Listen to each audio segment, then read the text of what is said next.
Olá, amigas e amigos, boa noite, bem-vindos a mais uma das nossas conversações. Hoje, com a presença ilustre do Marco Antônio Villa, prazer recebê-lo aqui, e da Regina Lima e José Márcio Rego, que vão fazer as perguntas aqui junto comigo para entrevistar o professor Villa. É uma parceria do canal Conversações Filosóficas com o canal Conversar, essa live aqui de hoje. Eu vou passar para a Regina já começar aí fazendo uma primeira pergunta e saudando aí a todas e todos também que estão nos assistindo. Obrigada, Caio. Obrigada, Marco Antônio Villa. Muito especial a sua presença. E eu e o professor Zamar estamos muito felizes com essa parceria, né, com o canal. Acho que nós podemos já começar de uma vez entrando no tema, né, do mundo, que é o novo presidente dos Estados Unidos, Donald Trump, em seu segundo mandato, que a gente achava que tinha muita cortina de fumaça, né, muita bravata, mas ele está mostrando que não é bem assim, não é, professor Villa? E aí eu já começo perguntando: Trump pode ser um acelerador do declínio do Império Estadunidense? Bem, Regina, muito obrigado pelo convite. Caio, José Márcio, é um prazer conversar com vocês. Essa é aquela pergunta, é o cerne da questão. Curioso que, em certo momento da campanha presidencial do ano passado, eleitoral, dos Estados Unidos, eu imaginei que a Câmara, em certo momento, ela poderia vencer por uma pequena margem, uma coisa muito pequena no colégio eleitoral e na votação popular. Eu achei que era certamente possível. Mas ela, em certo momento da campanha, na parte final, mostrou suas limitações, né? Demonstrando que o Partido Democrata, infelizmente, não tem quadros hoje para enfrentar o Trump, porque não é mais o Partido Republicano tradicional, histórico, aquele que vem do Lincoln, lembra que o Lincoln era republicano lá no século XIX. Não. Hoje é um amontoado, um ajuntamento de extremistas sob a liderança do Trump. O velho Partido Republicano morreu, né? Eu imagino que o Eisenhower, 2 vezes presidente dos Estados Unidos e republicano, acharia se pudesse ver essa figura, no mínimo, exótica do Trump.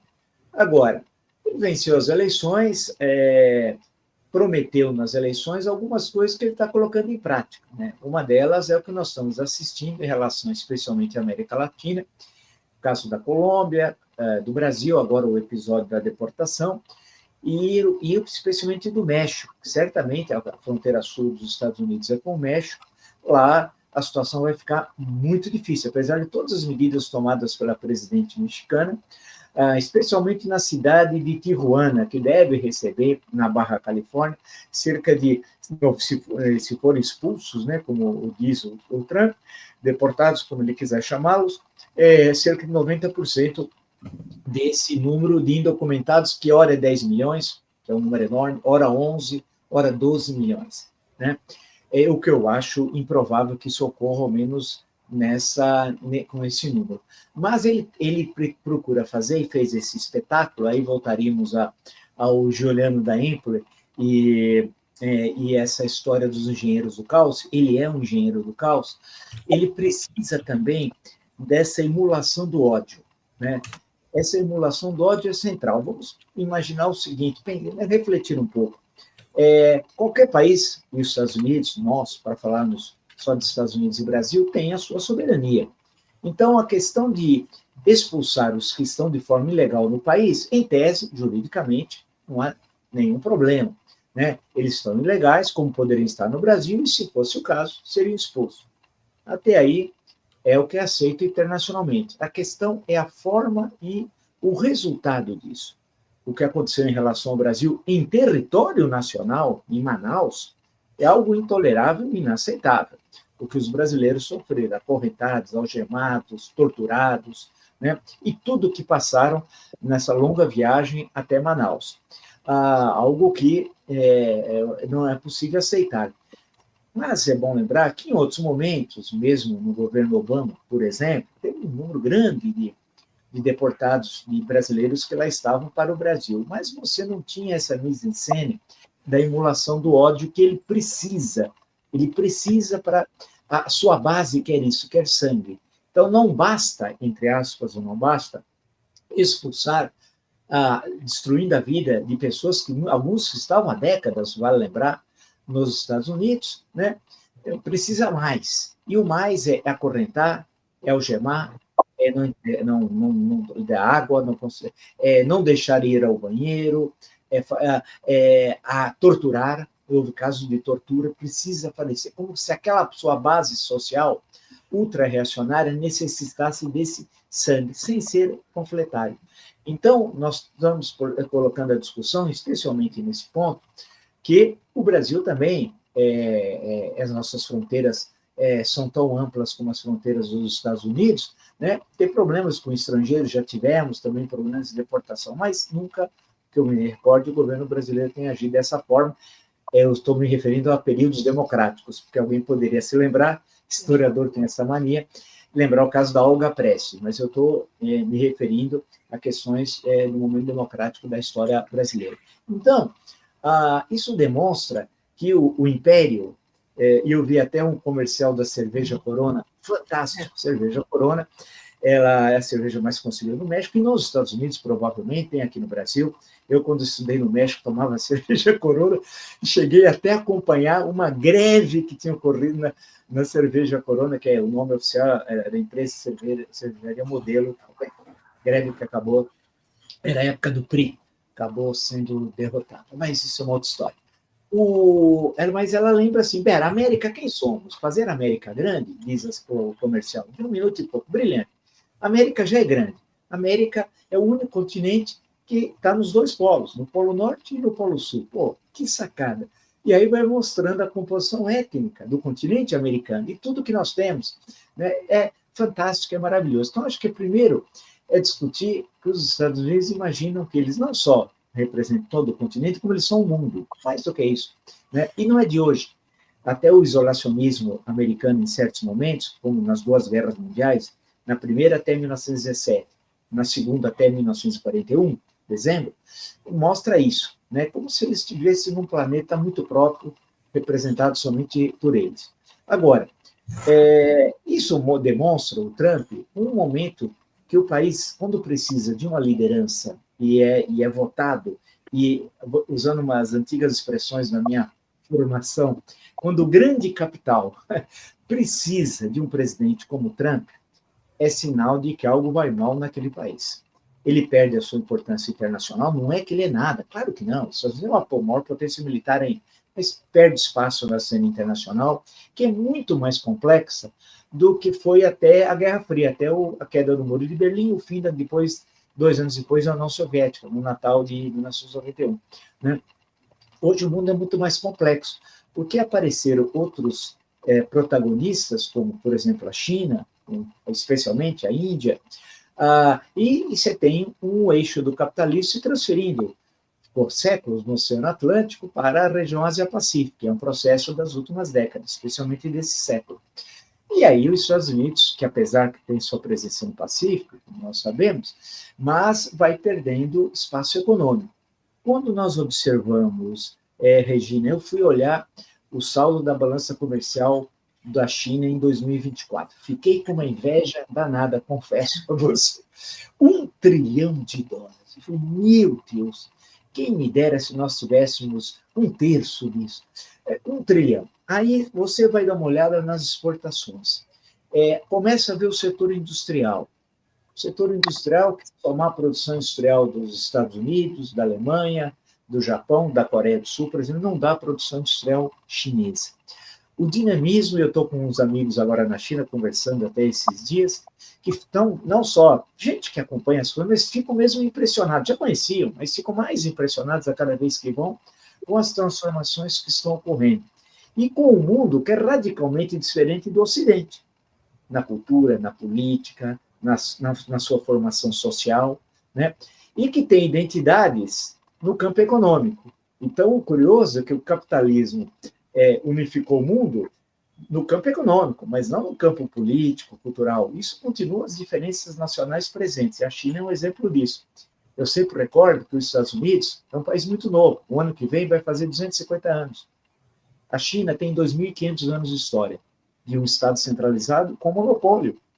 inclusive do sal e do ferro, e, portanto, com uma estrutura administrativa, política, com concursos para fazer parte da burocracia, etc., tinha muito. Então, os Estados Unidos estão tendo um choque de realidade.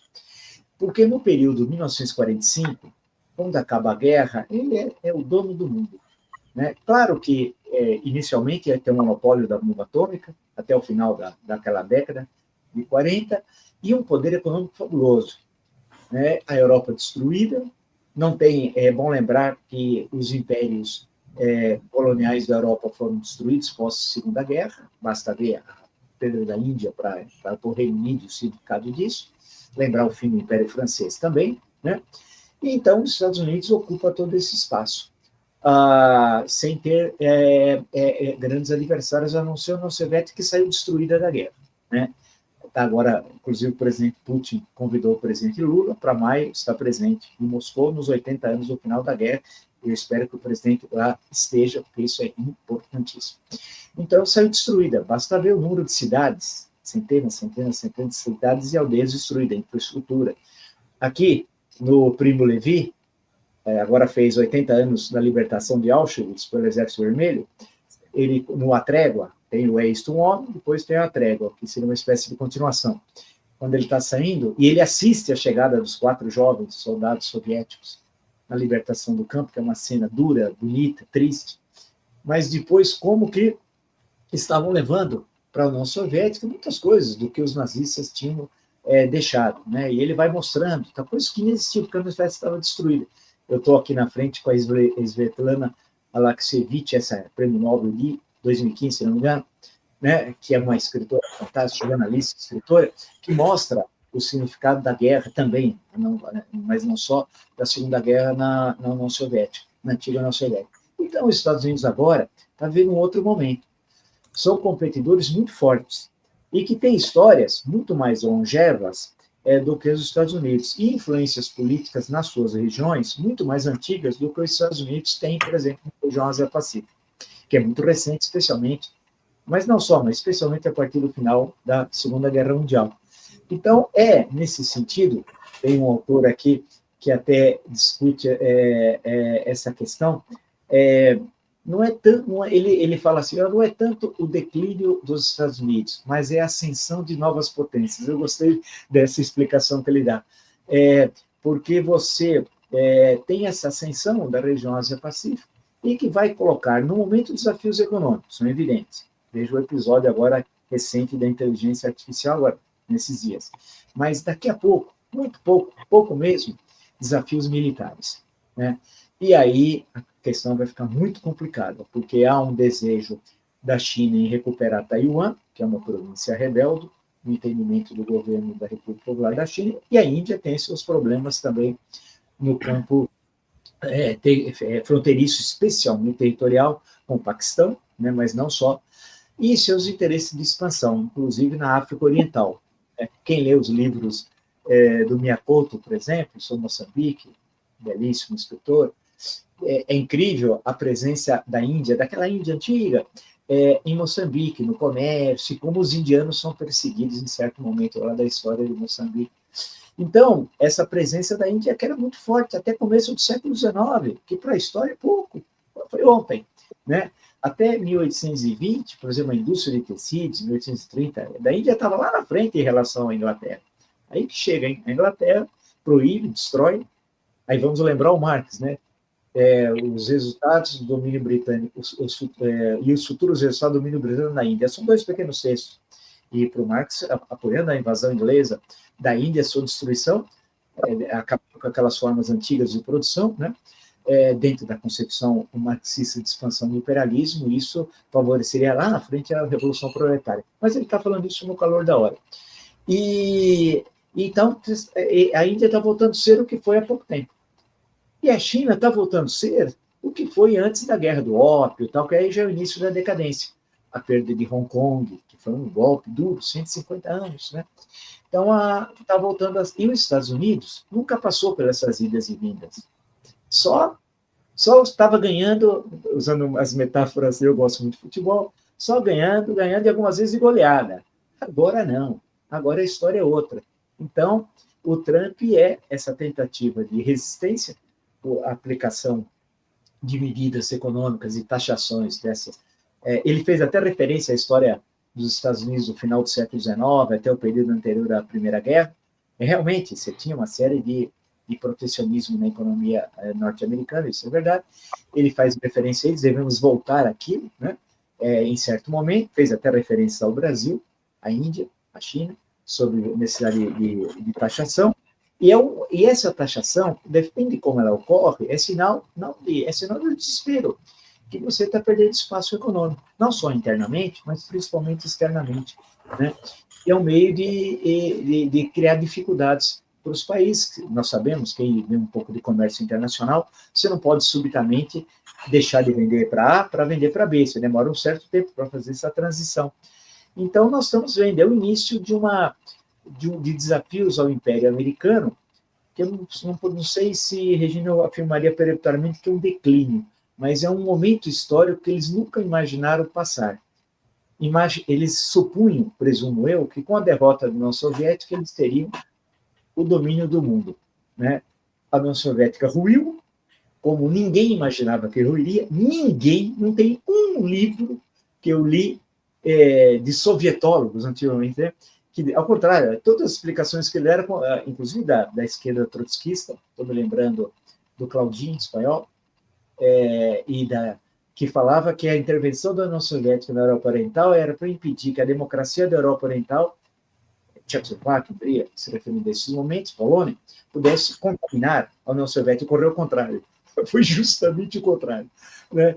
Então, eles estão tendo desafios e o Trump vai se envolver em confusões muito grandes. E eu quero ver como nós, aqui, ao sul do Equador, especialmente nós do Brasil, vamos reagir a isso. Vila, eu queria aproveitar a tua capacidade analítica, excelente exposição que você já fez agora esse pedaço, mas a influência do Trump, eu estou preocupado com a eleição de 2026, né? O que você poderia pensar para nós aqui, quer dizer, o efeito Trump nas eleições de 2026, e se você pudesse explorar também a possibilidade, o potencial dos prováveis candidatos que estão, é claro, daqui até 2026 é uma eternidade, mas trabalhando com os dados de nomes que temos hoje, né? Olha, Zé Márcio, olhando pesquisas eleitorais assim detalhadas, que já saíram, uma delas há 2 semanas atrás, tinha lá uns 47 páginas, uma pesquisa bem feita, vários cenários, tinha 10. Havia um ponto que era muito claro. O único candidato viável no campo centro-esquerda é o Lula. Não há nenhum outro candidato presidencial viável. Todos os cenários desenhados, Camilo Santana, Rui Costa, estavam derrotados. Fernando Haddad. Por outro lado, no campo centro-direita, direita e extremismo, aí pode escolher. Aí tinha vários desses candidatos que estavam lá presentes, tal, que poderiam até eventualmente decolar, até Ratinho Júnior, tal, mas que não estavam com um grande número significativo, mas estavam presentes. Caiado, Ratinho Júnior, Zema, todos esses que nós, Tarcísio aqui em São Paulo, que é o candidato mais forte, inegavelmente, né? Isso se o Bolsonaro não for candidato, o que provavelmente não será mesmo, mas ele imagina que o TSE possa mudar a sua decisão no ano que vem com uma nova composição, que ele supõe isso. Eu acho isso improvável. Então, no campo, pode surgir no campo de centro, aí que é o grande desafio, alguma candidatura que consiga romper isso. Em 22 não deu certo. A candidatura de Simone Tebet acabou ficando em terceiro lugar, superando Ciro Gomes, que no final fez uma campanha desastrosa no último mês da campanha de 22, mas ela apoiou o Lula no segundo turno, como é sabido, mas foi uma campanha, não conseguiu se transformar numa alternativa de poder, né, efetivo na eleição de 22. Várias perguntas ficam no ar. Hoje eu estive conversando, inclusive, com 2 lideranças políticas aí no período da tarde, e ouvindo também, perguntando e ouvindo só. Como é que fica, como é que analisa o caso do PT? O Lula, principalmente a situação econômica. A situação econômica até novembro estava relativamente boa, mas a macroeconomia não decide a eleição. O exemplo americano é perfeito. Macroeconomia bem e os democratas perderam, porque havia questões concretas na vida dos indivíduos que não estavam representadas nesses dados macroeconômicos, em relação ao preço disso, preço daquilo, custo de vida, umas coisas lá para os americanos. Inclusive, uma colega, uma vez que fez comigo o Jornal da Cultura, 3 meses antes da eleição, ela tinha assistido lá, eu perguntei, aí, como é que está? 2 meses antes, a Câmara vai vencer? Tá? Ela falou, olha, ela estava num estado mais ou menos conservador, ela falou, olha, a situação é complicada na inflação disso, de alimentos, não sei das quantas, serviços. Eu achei, falei, pô, será? E ela estava certa. Então, no nosso caso, tem essa questão que vai ocorrer com a economia. Que a inflação esse ano vai ser superior ao do ano passado, tudo indica que será. Né? Agora, o que vai acontecer com a taxa de juros? Vai continuar subindo. E vai haver uma contração econômica. O primeiro biênio, em termos de crescimento do PIB, teve um bom resultado. Né? Deve dar uma média de 3,3, mais ou menos, porque foi 3,2, é 23, esse ano não saiu, 24 não saiu, mas deve ser 3,5, por ali, né? O que dá uma média do biênio muito boa para os nossos padrões desse século XXI, né? Não do século XX. Agora, tem algumas questões que são tá um pouco difícil no campo econômico ali. De um lado, vamos ver se as sanções ocorrerão, né? As sanções americanas em relação ao Brasil. Não sei, pode ser que ocorra. Isso cria uma tensão. Desculpa te interromper. O teu som começou a fazer um ruídozinho agora há pouco tempo. Você percebe isso, Caio? Antes estava perfeito.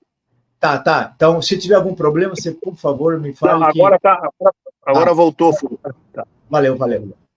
Eu acho que nós temos que saber se haverá algum tipo de sanção norte-americana em relação ao Brasil, né? E é uma forma de interferência nas eleições, indireta, né? Se você faz sanções econômicas para prejudicar o atual governo e favorecer a oposição. Isso poderá criar problema para o Brasil, apesar que nós teremos uma safra recorde também, né? Tem de ver, e isso deve baixar os preços internos, vamos ver o que vai acontecer. Então, nós temos alguns outros problemas, eu estou fazendo um reducionismo, mas alguns problemas econômicos que precisam ver que reflexo tem na vida do cidadão. Há uma inflação de alimentos, né? O Lula, na reunião ministerial, disse: os ministros sabem que tem uma inflação de alimentos, os ministros não vão em supermercado. Brasília vive numa redoma. Eu acho que se falar como é que se paga no supermercado, acho que o ministro nem sabe como paga. Não tem a mínima ideia. Eles vivem em outro mundo. Esse é um problema. Né? Então, há uma inflação de alimentos. Algumas questões hoje, nessa conversa que eu tive à tarde, é interessante. O governo não conseguiu construir programas sociais novos. Há 20 anos atrás, construiu uma revolução, Bolsa Família. Hoje, quem recebe Bolsa Família há 2 décadas, considera uma conquista sua, dele. É algo que não vai mudar. Ele quer mais, alguma coisa, que possa melhorar suas condições de vida. Mas, até agora, elas não foram oferecidas. Basta a gente acompanhar a linha branca, o consumo na área de linha branca, por aí vai, que é preocupante. Então, tem questões econômicas que são difíceis. O ministro da Fazenda tem um problema antigo, que é a dificuldade de diálogo. Né? Ele um pouco usa a soberba. A soberba é péssima conselheira. Ele fez isso quando era prefeito da capital, eu acompanhei os 4 anos, para e passo, e ele conseguiu uma coisa que é impossível, única na história republicana desde a reeleição. Perder a reeleição no primeiro turno. Isso é um fenômeno. É caso de ciência política de ser estudado. E não conseguir chegar a 20% de votos. É um negócio. Permite uma nota de pé de página nessa sua observação? Sim. A intervenção, a entrevista dele do Haddad para a CNN, após aquele estrago que o Nicolas Ferreira fez, ele dizer para a jornalista, salvo erro, a Thaís Herédia, não me lembro agora, mas dizendo, olha, isso é coisa do Bolsonaro que está por trás, que financiou o vídeo do Nicolas Ferreira, isso é construção, quer dizer, foi uma intervenção, a meu juízo, bastante infeliz, né? A reação do Haddad. Não sei se você concorda comigo. Concordo plenamente. O que devia dizer é tudo mentira o que o Nicolas falou. Isso sabemos. Agora, a grande questão é que devia, antes, o governo ter tomado a Receita Federal, aquela no final do ano passado, vale lembrar, hein? No último trimestre, ter informado o público, informado as pessoas o porquê, e aí você conquista o público, o eleitor, o cidadão. Explica, olha, estamos fazendo isso por causa disso, disso, disso. Ninguém quer confiscar, ninguém quer invadir teu e não quebrar. E você explica como a circulação do dinheiro pode ocorrer de forma ilegal através desse sistema, ele vai continuar, não vai ter taxação. Tem que fazer esse trabalho pedagógico, mas há uma empáfia, uma soberba, e a soberba é terrível, um inimigo para quem quer fazer política. Infelizmente, o ministro está fazendo, por exemplo, nesse episódio, na entrevista também, se equivocou. O ministro da Casa Civil, falando sobre a laranja, é patético, é patético. O Rui Costa não pode dizer, se o preço da laranja subiu, que era para substituir por outra fruta. Eu me lembrei, quando eu era criança, adolescente, na transição, durante o regime militar, eu estava assistindo a TV Globo, e acho que era um programa popular, e o preço do feijão tinha subido. Eu não sei por que razão, naquele ano houve problema da safra. Na época, a grande produção de feijão era na Bahia, em Irecê, toda naquela região, naquela época. E, por alguma razão, não sei se foi seca especificamente, mas o preço do feijão subiu. Aí, a propaganda na Globo, um programa popular, um ator sugeriu que a gente passasse a consumir soja. Soja, para mim, na época, há 50 anos atrás, era uma coisa estranhíssima, né? Eu sabia que tinha soja, mas imaginava que soja era para consumo animal, que se falava tal. Nem tinha óleo de soja naquela época, vai lembrar, né? Eu falei, pô, eu tinha 10 anos, quando eu vi aquilo, eu falei, mas que bobagem ele está dizendo. Se eu com 10 anos identifiquei que era uma bobagem trocar o feijão pela soja, e não só, apresentou uma receita de sojoada para substituir a feijoada. Aí eu achei isso fantástico. Eu falei assim, pô, mas isso é uma bobagem. Quando eu vi agora o Rui Costa fazer isso sobre a laranja, só faltava substituir pela jaca, aí eu falei assim, não é possível, mas não para. Aí há uma sucessão de equívocos que foram cometidos recentemente que mostra essa soberba, né, passando por outras áreas também. Nós só citamos esse, mas há outros problemas sérios. Aí acha que o problema é trocar o marqueteiro. Então, pela primeira vez na história republicana, foi colocado um marqueteiro eleitoral na Secretaria de Comunicação Social. Isso não existe. Nunca ocorreu na história. Nunca. O Duda Mendonça foi para a Comunicação Social em 2003? Não. Ele foi marqueteiro da campanha em 2002. O João Santana foi no governo Dilma I? Não. Então, o que vai achar que você fazendo umas brincadeirinhas só na internet, pode ter um marqueteiro como consultor. Não é para ser o secretário de Comunicação Social, tem que ser alguém com experiência política, não aquele que estava lá exercendo do cargo, que estava indo muito mal. E há uma outra... Então, você tem muitas questões que acabam enfraquecendo o governo, o Ministério... Vila, deixa eu fazer uma pergunta, é uma notícia de hoje, 4 horas da tarde, dada no Estadão pela Vera Rosa, que Sim. A Gleisi vai ser ministra, e o partido vai ficar com um mandato tampão até julho, quando ocorrem as eleições, né? Então, que a Gleisi entra como secretária no lugar do Márcio Macedo, e, pelo que diz aqui, isso é para já, né? Então, mais uma... Sinal de desespero, porque o Edinho, que deve ser o presidente, ele indica, quase que o candidato único, né? Era melhor esperar para fazer a transição da Gleisi para o Edinho, porque supostamente a Gleisi tem boa articulação com os chamados movimentos sociais. A grande questão é que o pessoal está no governo Lula I, há 20 anos atrás. Primeiro, Lula não é o mesmo, e é natural, 20 anos depois, não ser o mesmo. Ele tem problemas de saúde, sábados e domingos ele não se ocupa das questões políticas, nós sabemos que isso é fundamental, e ele o fez com competência no Lula I, no Lula II, você tem de conversar com os parlamentares, recebê-los, ouvir, atender ou não, né? Isso é essencial para quem acompanha Brasília. Ele não está conseguindo fazer isso de um lado, porque a primeira-dama se julga que foi eleita. Ela é uma espécie de Evita Peron da decadência. Ela tem de lembrar que ela não foi eleita para nada, né? Hoje até fiz um breve comentário, ela quer ir para Roma, ela está indo para Roma. A Fontana de Trevi é linda, mas ela devia ir para uma favela aqui em São Paulo, para o Capão Redondo, que ela nem sabe onde é.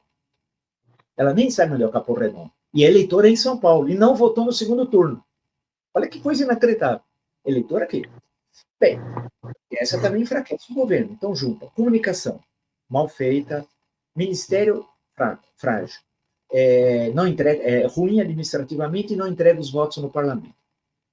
a primeira-dama, não gosto dessa expressão, mas que se julga intelectual. Menos, né? Intelectual do quê? Né? O partido.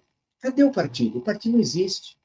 Se você pegar o filme Entre Atos, do João Moreira Salles, 2002, da campanha, olhar todo em torno, sem entrar no mérito das pessoas. Luiz Dulce, passa por todos.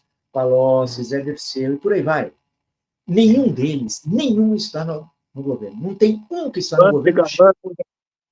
Manteiga, Guido. Exato, não tem um que fale. Está errado o que você está falando. Não tem um. Né? Então, tudo isso faz com que o presidente perca a capacidade de compreensão e de interlocução com a sociedade. Por exemplo, quem foi falar da questão do corte de gasto em rede nacional foi o ministro da Fazenda. Isso é um absurdo. Era o presidente da República que era para falar. Em rede nacional não é o ministro da Fazenda. É aquele que as pessoas, especialmente no Nordeste, confiam. A questão do Nicolas poderia ter sido respondida em rede nacional de TV. Não é colocar uma coisa só nas redes. É importante as redes, claro, são importantíssimas. Agora, no final de semana, sobre a história do aumento do preço de alimentos, ele apareceu numa horta. A Janja postou só na sua rede, para todo mundo querer ver, ele numa horta. Isso é um absurdo. Isso é um absurdo. Quer dizer, então, você tem um enfraquecimento político, econômico, a articulação com os outros partidos é quase que inexistente, porque o PT entende frente ampla nas eleições, não frente ampla no governo. Né? Veja que a ministra do Planejamento, Simone Tebet, quase que sumiu nessa discussão econômica. Você pergunta onde ela está, você precisa pegar uma lupa. Né? Ela sumiu, mas espera. Ela foi fundamental no segundo turno. Tem que lembrar que o Lula ganhou uma diferença assim, 50,9 a 49,1. 2 milhões de votos, um negócio assim. Então, tudo isso, juntando agora, quando você pega a política incrível, muitas vezes num mês muda tudo, né? E ainda tem o Trump para atrapalhar lá fora. Cria-se esse cenário que começa a mudar. O dólar houve aquela disparada. Agora não, o dólar voltou a cair, né? Mas deu aquela disparada. Tem a questão de um ataque especulativo, pode ser, tem ocorrido mesmo, porque com as reservas que o Brasil tem, o saldo da balança comercial, etc., não dá para explicar aquilo. Né? Aquele câmbio a 6,20, 6,25, é um absurdo. Então, vai ter muitos desafios o candidato, se é que ele vai ser candidato, porque tem a seguinte questão: ninguém deseja o mal, evidentemente, para ninguém, muito menos ao presidente da República. Mas se você percebe que ele está cansado, ele se sente cansado. Você vê, quinta-feira tem uma reunião em Honduras fundamental, que é a reunião dos países latino-americanos e Caribe, sobre a questão Trump. O presidente da República teria de estar lá, não sei se vai. É fundamental para mostrar a nossa liderança. Vamos ver se ele foi liberado pelos médicos para viajar, né? Vamos ver, é essencial. Que não vá a primeira-dama falar, porque o que ela fez no Rio de Janeiro foi uma palhaçada. Uma palhaçada que ela fez no Rio. Aquilo pegou muito mal. Além dos gastos não serem revelados. Ela viaja, e os gastos, violando isso daqui, artigo 37. O que diz o artigo 37? Os gastos das empresas, legalidade, impessoalidade, moralidade, publicidade e eficiência. Caramba, está violando a função. Então, e o governo não tem uma marca. E a gente sabe que governos necessitam de marcas, né? Então, agora, a vantagem, acho que para o governo, é que a oposição, vamos citar a oposição no singular, é muito ruim também, né? E fica esse negócio do denúncia ali, uma coisa ali, outra colar, uma delação premiada, um negócio ali, outra colar. E a oposição tem dificuldade de construir uma alternativa de poder. Desculpa te interromper, mas eu queria aproveitar a tua capacidade analítica e o profundo conhecimento da política brasileira. Você elencou alguns nomes, né? Ratinho Júnior, Tarcísio, elencou algum Caiado, você elencou os nomes que são mesmo. Sabe uma coisa que me intriga e eu queria te ouvir? É uma coisa que é intrigante, para mim, pelo menos. Eu não sou analista político, eu sou um economista de médio desempenho. Mas é o seguinte, verdade, não. Eu não entendo a saída, aliás, eu entendo, mas eu quero saber se eu estou entendendo certo. A saída de cena do João Dória, um cara que sai da atividade empresarial, se candidata a prefeito, ganha no primeiro turno do Haddad, que era o prefeito de plantão, depois se candidata a governador, ganha, disputa as prévias, não sei o quê, ganha. Aí, de repente, ele fala, olha, eu tô fora. Na minha análise, eu quero ver a sua, na minha análise, ele falou, olha, estando o Bolsonaro na raia, estando Lula, e o Brasil nessa... Eu vou sair da chuva e do sol e vou analisar 2026, que estava longe quando ele se retirou, e vou analisar 2026, o que pode acontecer. Eu estou lembrando que ontem ele homenageou o Lewandowski, e eu vi um trecho da fala dele, João Dória, dizendo o seguinte, olha, Lewandowski, você era ministro do Supremo, e eu estava com a vacina já aprovada, a Coronavac, desde setembro, e a Anvisa não analisava a vacina, setembro, outubro, novembro, dezembro, e uma canetada do Lewandowski que permitiu que a Coronavac fosse testada pela Anvisa, e acho que em janeiro foi a primeira dose aplicada, etc. Então, o Dória homenagear o Lewandowski ontem, né? Retomando essa coisa que a coisa da vacina é um dos desempenhos favoráveis do Dória. Eu acho que o Dória não saiu, não. Eu acho que o Dória está no jogo. Eu queria te ouvir. Pode ser, né? Porque o caso de 2016, a princípio o candidato do partido aqui na cidade de São Paulo era o André Matarazzo. O André Matarazzo acabou perdendo as prévias, segundo ele, à época dizendo isso nos jornais, pela pressão do então governador do estado, Geraldo Alckmin, favorável a João Dória. Isso de acordo com o então pré-candidato André Matarazzo, que era alguém que tinha larga experiência na administração municipal, inclusive como vereador, tinha sido muito bem votado como vereador. Agora, o João Dória foi um novo, que apareceu naquela eleição, num momento de enorme desgaste do PT, do impeachment da então presidente Dilma, e venceu as eleições. A sua gestão, inicialmente, tinha sido bem avaliada em 2017, com aqueles lá, Corujão da Saúde, estou tentando me lembrar agora, mas Corujão da Saúde, uma série de coisas, até a metade do ano, estava sendo bem avaliado. Mas aí, acho que, para ser muito original, veio um insetinho que picou o João Dória como se ele pudesse ser candidato a presidente, já se lançar em 17, metade do ano. Só que tinha um problema no PSDB de então, que o Alckmin, então governador, seria o candidato presidencial, era o que tudo indicava. Ele tinha muita dificuldade. Ele poderia até ter sonhado com a presidência Dória em 2017, na metade do ano, quando seus índices de popularidade na prefeitura eram muito altos, indo para outro partido. Na época era o DEM, que depois virou União Brasil, né, com outra associação com o PSL. Mas acabou não saindo, optou por permanecer e ser candidato ao governo do Estado. Foi candidato ao governo do Estado enfrentando o Márcio França no segundo turno. E aí, buscando o apoio do bolsonarismo, né? Tanto que eles chamavam o Márcio França de Márcio Cuba. Isso eu fui testemunho ocular, porque eu estava nesse dia do debate, numa mesa, eu fiz uma pergunta, e quando ele falou Cuba, eu falei, não, é França. Ele falou, não, ele é Cuba. Tudo bem, fica por elas. Aí, ele fez essa campanha e tentou, foi até o Rio de Janeiro conseguir apoio do Bolsonaro, e não foi sequer recebido pelo então candidato ao governo. Vamos lembrar um episódio que ocorreu naquela época, né? Mas ganhou as eleições, uma pequena diferença, acabou vencendo as eleições. E aí iniciou um governo com o secretariado, parte não era de São Paulo, essa mania de trazer gente que não é de São Paulo, não é que eu tenho paulistanismo, não é isso, mas nós temos quadros aqui fantásticos, e veio gente de tudo que era lugar, né? E não significa que eram mais competentes do que alguém dos quadros já existentes aqui em São Paulo. Então isso já era um mau sinal. Eu lembro quando me perguntaram a nota, eu disse nota 6. para o secretariado de então. Eu lembro que posso até falar que não há nenhum problema, me ligou dizendo que não gostou da nota 6. Mas era porque era aquilo. Né? Bem, aí ele teve um momento muito difícil da pandemia, aí ele teve uma grande ação,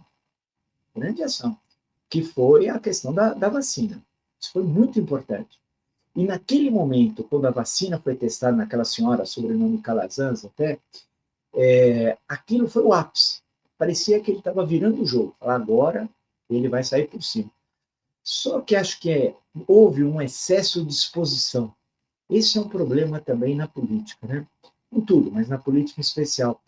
Todo dia, de segunda a sexta, ele fazia na hora do almoço, 12h30, 1 hora, uma coletiva que passava ao vivo pela TV Cultura e por muita gente aí, nos canais, YouTube, etc.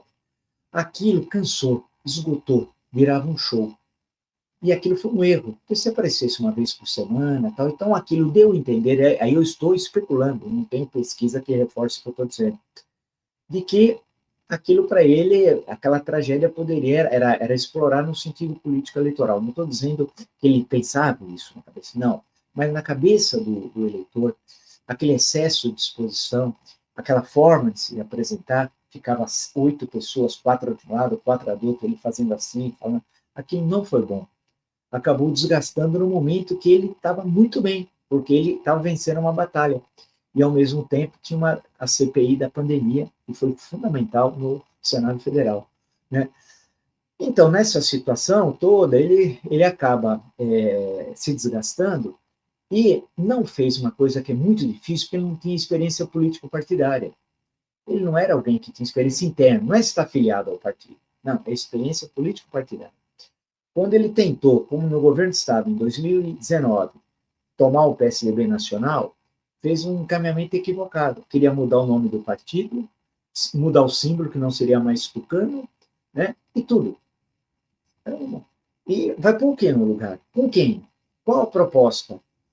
Não tinha, né? E faltou essa articulação com grandes lideranças. E aí faltou aquilo que alguns governadores tiveram desde na República, em São Paulo, desde a Primeira República.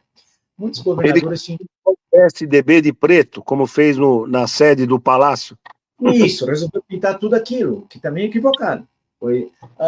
Ele teve esse cercado de muitos presidentes, era a época chamada presidente de Estado, na Primeira República, né? Em alguns estados, outros governadores.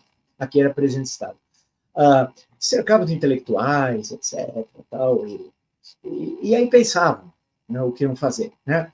O PRP, antigo Partido Republicano Paulista. Em outros momentos, você teve governadores e tal, ou líderes partidários que cercavam de intelectuais. Franco Montoro é o melhor exemplo. E Ulisses Guimarães. Vamos pegar esses dois, né?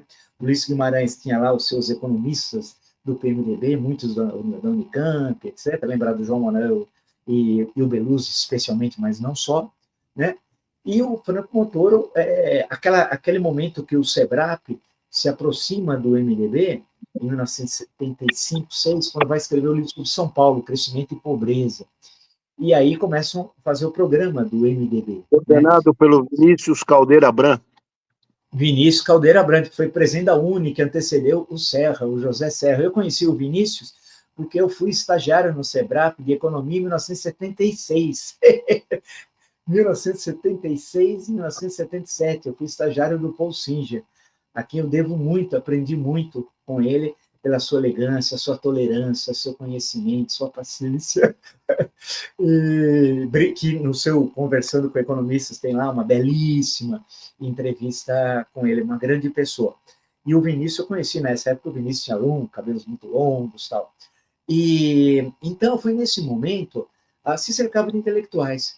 Eu acho que um dos equívocos, porque outros se cercaram de intelectuais, o Serra, posso me lembrar disso, você tem todo um grupo de economistas muito grande, e de intelectuais que se aproximaram, do Fernando Henrique nem precisa dizer, né, evidentemente, e aí acho que houve um erro, a dificuldade de pensar o Brasil, porque pensar o Brasil é mais complexo do que pensar a cidade de São Paulo e o estado de São Paulo, porque aqui o PSDB já estava há 2 décadas no governo, 2 décadas. Então aqui era mais fácil o jogo. Agora, compreender a pluralidade do Brasil, o Amazonas de um jeito, o Rio Grande do Sul do outro, o Pernambuco e o partido, né, era muito difícil. Então houve uma inexperiência nesse sentido, atabalhoada de querer mudar o nome, a denominação de tucano, PSDB, liderança, querer expulsar o Aécio Neves, né? Tudo aquilo perdeu todas as batalhas. Mesmo assim, insistiu a posteriori de ser candidato nas prévias. Acabou vencendo. Teve acusações do opositor, do Eduardo Leite, mas isso não interessa. Mas perdeu. O Eduardo Leite, o João Araíri, faz aquela... Bem, ele já teve aquela confusão quando ele quis sair do governo para o Rodrigo Garcia assumir, né? Ele desistiu no dia anterior, né? E o Rodrigo Garcia ficou furiosíssimo, com razão, porque era um acordo que eles tinham há 3 anos atrás. Então, aquilo já demonstrava essa dificuldade de entender que política é muito mais complexo do que uma reunião de empresários. E política é conviver com a divergência. Entender que o outro pode discordar de você e você tem de convencê-lo. Hoje, conversando com 2 lideranças políticas, uma delas me contou que uma pessoa, não vou falar quem, eleita na Câmara dos Vereadores aqui de São Paulo, ele estava conversando com essa pessoa, e ele falou, olha, você vai aprender muito na Câmara, é a sua primeira mandato, né? Porque você vai convencer e ser convencido, né? A pessoa fala, não, eu não sou convencido, é eu que convenço os outros. Pura, que pretensão, a pessoa estava no primeiro mandato, estava dizendo que era o rei ou a rainha, não vou dizer que com a cara preta, né? Então, isso que o João Dória acho que não percebeu, o que é o terreno da política? Não é o terreno das reuniões empresariais, ou do meeting, que cada um fala 5 minutos. Política, não é, eu sei que não é exercício da retórica, mas a primeira pergunta era o seguinte, por que está no PSDB? Segundo, o que é social-democracia? E o que é social-democracia brasileira? Seria, no mínimo, as 3 primeiras perguntas que ele teria de responder, né? Para pensar o Brasil. E o que aconteceu? Ele acabou entrando e saindo. Na saída da campanha, foi muito ruim, porque houve uma tentativa de iniciá-la indo à Bahia, onde o pai dele nasceu, que era deputado pela Bahia quando foi cassado pelo regime militar. E ali foi um desastre aquela gravação. Já foi ruim. Então, eu acho que ele perdeu aquela oportunidade. Por outro lado, São Paulo, tem a elite política paulista, ela se enfraqueceu nesse século. Ela não se renovou. E aí acho que muitos poderão, eventualmente, ser acusados de responsáveis. Vamos chamar assim, o PT, que não renovou seus quadros. Outro, o PSDB, também. Outro, as universidades perderam espaço público. Não é a qualidade de ensino, não é os trabalhos acadêmicos são muito bons, não estou dizendo isso, mas a presença pública da universidade. Isso faltou. Eu acho que, no mínimo, isso e outros fatores. Então, acabou nós ficando num terreno que atual, que nós vivemos, né? Nessa eleição de 2022, que houve um candidato que não tinha vida política em São Paulo, né? Venceu as eleições democraticamente, limpamente, ninguém pode dizer que houve qualquer forma ilícita, e que governa o Estado, e esse segundo se levanta pelas pesquisas, eu leio diariamente, o pessoal vai mandando, ele é favorito, se for candidato, em 26, ao governo do Estado, né? O que mostra que as elites paulistas, em todos os sentidos, eu estou falando de elite empresarial, política, acadêmica, vai passando. Por exemplo, líder empresarial, igual o Roberto Simpson, vou pegar eu estou falando um grande, inclusive conhecia bem a história. Não tem. Então, nós acabamos ficando meio sem ninguém. E aí houve um fenômeno, e o bolsonarismo é um fenômeno, que nós temos de analisar com calma, entender o que é o bolsonarismo, né? Que ocupou um espaço em São Paulo... Perdoa, um cara que pegou o rescaldo de tudo isso, da queda das lideranças políticas, inclusive do PSDB, e tem um protagonismo enorme em São Paulo e no Brasil, é o fenômeno do Kassab, né? O Kassab. O Kassab, com a criação do PSD no começo da década passada, que era aquele famoso entrevista para a Folha, não um partido de direita, de centro, nem de esquerda e tal, ele ficou um partido, para usar uma expressão de certa época do Leonelli, deputado da Bahia, uma geleia geral, que ele, em certo momento, chamava o PMDB de geleia geral. A expressão veio, que escreveu até um livro com o Dante de Oliveira sobre as diretas já e tal. Faz tempo que eu não falo com ele, Domingos Leonelli. Então, o que acabou acontecendo é que eu acho que o bolsonarismo acabou ocupando esse espaço. Aí a pergunta é, onde estava esse extremismo que aflorou, especialmente em 18, mas principalmente em 22? Onde ele estava aqui em São Paulo que a gente não via? Eu não via. Será que ele não aparecia porque tinha vergonha entre aspas, e optava por votar no PSDB contra o PT? E no momento que teve condições de se manifestar, se manifestou dizendo, eu não quero esse PSDB, empurrou e resolveu por si só se autorrepresentar o extremismo? Será que os escândalos de corrupção nos governos petistas, Lula 1, Lula 2, Dilma 1, Dilma 1,5, também não ajudaram isso? Mensalão, Petrolão, teve momentos patéticos, que as pessoas esquecem. E eu não esqueço, porque a minha função é lembrar, né? Entre outras coisas. Isso não fortaleceu também esse extremismo?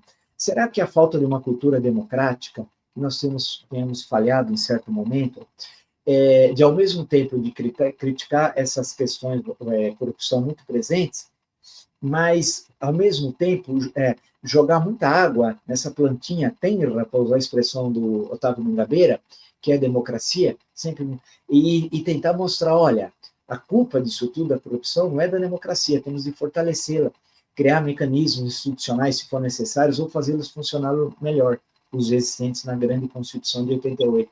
Não sei, pode ser que também faltou isso.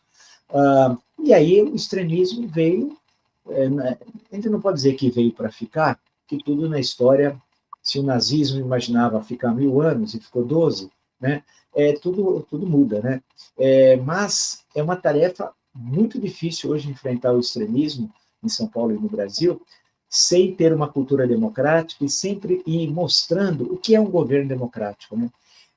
Participação, ação, e é complicado porque eu não sou um Policarpo Quaresma, mas que vem um monte de coisa dos Estados Unidos para cá, boas e ruins. Outro dia, o Rui Castro, leitura indispensável na Folha de São Paulo, é sempre um enorme prazer ler, quase diariamente, né? Ele estava lembrando que os Estados Unidos o formou, e lembrando o cinema, a literatura, tudo aquilo e tal. Brilhante. E eu me lembrando tudo aquilo que eu aprendi nos Estados Unidos, lendo grandes escritores, poetas, romancistas, o cinema, o teatro, a arquitetura, debates políticos, desde lá de trás, os federalistas, lá na passagem do século XVIII, século XIX, tudo aquilo. Gente que eu admirei muito. Grandes poetas, agora estava lendo um livro, uma biografia sobre o Pablo Neruda, brilhante, do Edwards, grande diplomata e escritor chileno, ele falando com o Ginsberg, puxa vida, veio aqui, estava aqui presente aqui no Chile, visitando Nicanor Parra, que no Brasil ninguém conhece, mas um poeta que morreu com 104 anos, sim, 3. Então, tudo aquilo, essa pressão, e os dois adoravam Machado de Assis. Olha que coisa, o Ginsberg. Então, aqui, esse é os Estados Unidos da literatura beat. Eu gostava, tal, e aí apareceu uma coisa que os Estados Unidos, dominante agora, que não era aquele que eu imaginava. No caso nosso, nós importamos esse sentimento que haveria pior lá. Não é toda aquela contracultura lá atrás, ou questões, não, trouxemos o que no campo da religião e política, isso combatendo o Estado laico aqui, nós temos uma situação perigosa no Brasil, isso veio proveniente dos Estados Unidos e deu certo aqui. Inicialmente achei que não ia dar, nos anos 70, veio vários pregadores aqui, foram no Maracanã, antigo Maracanã ainda, pregar, tal, achava que aquilo não ia dar nada, e deu com brasileiros. Quer dizer, e nós criamos multinacionais da fé, que são os empresários da fé, muito exitosos. A Igreja Universal é uma delas, mas a concepção teórica veio lá dos Estados Unidos. Trouxemos também isso no campo mais conservador. Queria fazer na esteira disso que você está comentando, eu queria fazer uma pergunta. Sim, tem um fator que me preocupa muito. Nós vimos vídeos, né, no ano passado, alguns circularam, de tropas em treinamento de polícia militar entrando em igreja neopentecostal. Eu não sei se era para assistir um culto ou para participar de um treinamento militar. Mas, enfim, essa mistura que me parece um tanto que não deveria ocorrer, né? É verdade. Você praticar a sua religiosidade, a sua religião, onde quer que seja, é um aspecto individual, né? É uma escolha individual. Agora, a força policial da Polícia Militar do Estado de São Paulo, né, que tem como seu comandante maior o governador do Estado, fazendo essa mistura, eu confesso que fico preocupadíssima. Eu também. Sua opinião. Deixa eu só aproveitar o break que deu a Regina, nessa pergunta interessante dela, destacar que você é um analista impressionante. Estou aqui me deliciando com as tuas análises, viu? Tá deliciosa, tá deliciosa. Obrigado, Zé Mário. Regina, eu também fico muito preocupado porque a defesa do Estado laico, que é um princípio republicano, desde a propaganda republicana pré-1889, é fundamental, né? Está na nossa primeira Constituição Republicana em 1891, a separação igreja e Estado. E é preocupante o que nós temos visto nos últimos anos, nesse século em especial, apesar que a nossa Constituição, essa que eu já mostrei lá, deixa claro a separação igreja e Estado novamente, a Constituição de 88, porque aquilo, por exemplo, a justificativa daquele ato que foram ouvir alguns conselhos, não sei o que, isso não justifica hipótese nenhuma. Ou que não havia um local adequado para receber aquele número de pessoas, pior ainda. A justificativa também é ruim. Então, é necessário separar igreja de Estado e política, né? A questão individual do indivíduo ter sua fé é uma coisa e a política é outra. Tal. Então, isso é uma coisa muito ruim e que está muito presente, especialmente no Rio de Janeiro, que deve ser a capital mais evangélica do Brasil, se nós olharmos os dados do IBGE. Então, tudo isso é muito preocupante, e nada contra os evangélicos, muito pelo contrário, tem experiências, inclusive, de igrejas, são milhares, a gente cita as maiores, mas, na verdade, são milhares, tal, muitas com uma, duas, são denominações com 2, 3 igrejas, e assim por diante, geralmente em regiões muito pobres das cidades, e eles estão muito presentes nesse cotidiano anual Estado.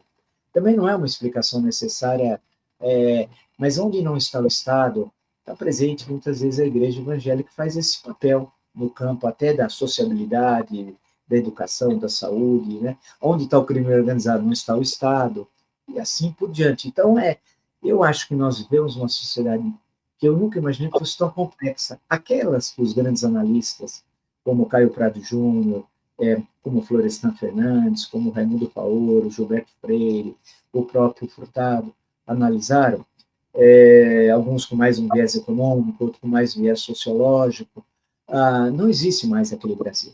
Né? Aquele Brasil acabou, já muito. É um outro Brasil. E o desafio que eu fico pensando para mim, que eu gosto de todos esses autores, tenho uma profunda admiração, por exemplo, outro dia falando, não me lembro com quem, sobre economia, eu decidi fazer economia porque eu li a Formação Econômica do Brasil e fiquei impressionado. Eu estava no colegial, estudava à noite, eu era office boy. E quando eu li aquilo, eu falei, meu Deus, isso aqui é uma maravilha e tal. Então, eu acho que aquele Brasil não existe mais. E esse novo Brasil, nós temos dificuldade de entendê-lo das grandes regiões metropolitanas. São Paulo tem 11 milhões e 400 mil habitantes. Tem diminuído nos últimos anos a população, levemente, mas tem de São Paulo. Mas tem 11 milhões e 400. A região metropolitana toda, são 3 dúzias de municípios, deve ter o que, cerca de 20, 22 milhões, alguma coisa assim. Quantos países não tem esse número de habitantes em uma região tão pequena, né, em quilômetros quadrados? Então, nós temos desafios para compreender esse Brasil, que os grandes clássicos não tiveram, porque o Brasil era outro. Era um Brasil rural, em sua maioria, ou um Brasil que crescia muito também, e que essas questões sociais estavam, de certa forma, encobertas pelo crescimento econômico.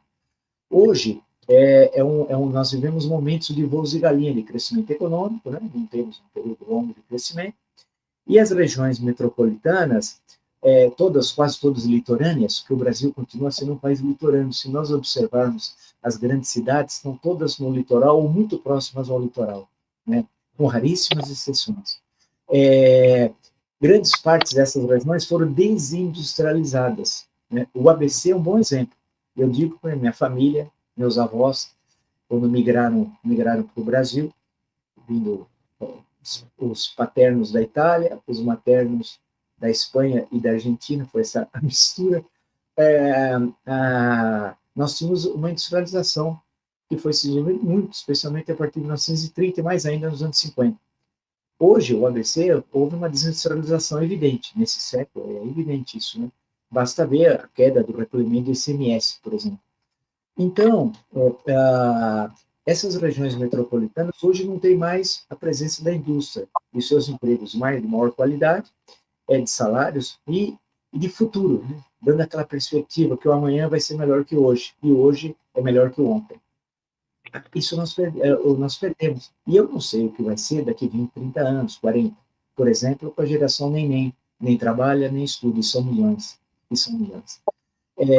Isso tanto em termos de saúde pública, de aposentadoria, como em termos de qualificação da força de trabalho, como em termos de cidadania, que para mim é o mais importante de tudo, né? Que cidadão será esse que nunca esteve envolvido com o trabalho efetivo, registrado, etc., tal, e nem com estudo, né? Então, são desafios, esses são desafios que nós teríamos de enfrentar, assim, para pensar o Brasil, e não ficarmos só reproduzindo o que vem ao norte do Rio Grande, ou no campo religioso, ou no campo de gênero, né? Do campo de gênero. Que é a repetição e toda hora repetindo aquela que a extrema-direita adora isso. Adora, para crescer em cima dessa questão. Hoje nós temos dificuldade de construir ideias econômicas básicas, que não tínhamos no passado.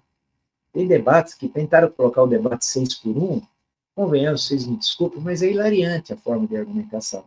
Dá vontade de entregar à deputada o livro do Paul Lafargue, ela sequer conhece, presumo eu. E então, há uma incompreensão do que é o Brasil, que tem pessoas que nunca saíram de São Paulo, né? Ou andaram por aqui, não sabem. Eu vou falar de Canudos, que eu gosto de lá, minha tese de doutorado está saindo agora, finalmente, a edição revista ampliada, acho que é a segunda quinzena de março, Editora Planeta. Bem, Canudos do Povo da Terra. Não conhece, eu estou falando do sertão como um exemplo, porque não é nem mais semiárido, é árido, é desertificado. Então. E não conhece o Brasil, não conhece a América Latina, não estudaram, não conhece o mundo, não conhece o século XXI, não conhece as experiências que estão ocorrendo no mundo. Essa expressão é muito antiga. Perdemos o trem da história, né? Muita, essa da minha geração já era antiga. Então, o que está acontecendo? Eu fico com uma inveja, volto à história da inveja, o que ocorre na China e na Índia são países radicalmente distintos. Hein? A Índia ainda é uma presença das castas. Teve agora um festival religioso com 400 milhões de pessoas se banhando lá nos rios sagrados, imagina. Eu fico pensando na China, que tem um outro tipo de história, que aí já é uma estrutura de classe, né? Me lembrando até um livro do Segui Irano, Castas, Estamento, Classes Sociais, que foi meu antigo professor em Priscas Eras, quando eu fui depois para as Ciências Sociais. Então, o mundo todo está se transformando muito rapidamente. E nós estamos um pouco parados. Onde nós estamos nos transformando com eficiência é o setor primário, tanto na extração mineral, e aí passa pela Petrobras, Petrobras é uma coisa fantástica, mas pelo agronegócio, né? Na agricultura, na pecuária, o que nós temos visto, essa revolução que foi criada em parte pela Embrapa, criada em 1973 pelo Ciro Lima, e depois desenvolvida muito pelo Alisson Paulinelli, no governo posterior do general Geisel, a revolução agrícola que nós tivemos, e que quebrou uma das teses clássicas da minha geração. Qual era a tese clássica da minha geração, e da anterior também? Só poderá haver um crescimento da produção agrícola com reforma agrária, porque a tese era, para baratear o custo de reprodução da força de trabalho nas cidades, era necessário diminuir o custo de alimentos, a carestia, a expressão que caiu em desuso. E para isso era necessário atacar o latifúndio, que não resolvia o problema, e nem o minifúndio, que era a propriedade familiar tão pequena que era antieconômica. Era necessária a reforma agrária. Nós resolvemos a questão do abastecimento dos centros urbanos, num grande deslocamento populacional, sem ter reforma agrária. Ou seja, aquela tese, absolutamente, a história mostrou que a minha era outra. Né? Então, esse setor vai muito bem. Eu não estou entrando no mérito de outros problemas que o setor tem, ou atribuído que tem. Não estou falando isso, mas é evidente, quando você viaja, eu viajei algumas vezes ao Centro-Oeste, e fiquei impressionado com o que eu vi. Né? E tudo o que está acontecendo. É um outro mundo, é um outro Brasil, que fala diferente, pensa diferente, tem uma outra cultura, eu estou indo no sentido, assim, a cultura musical,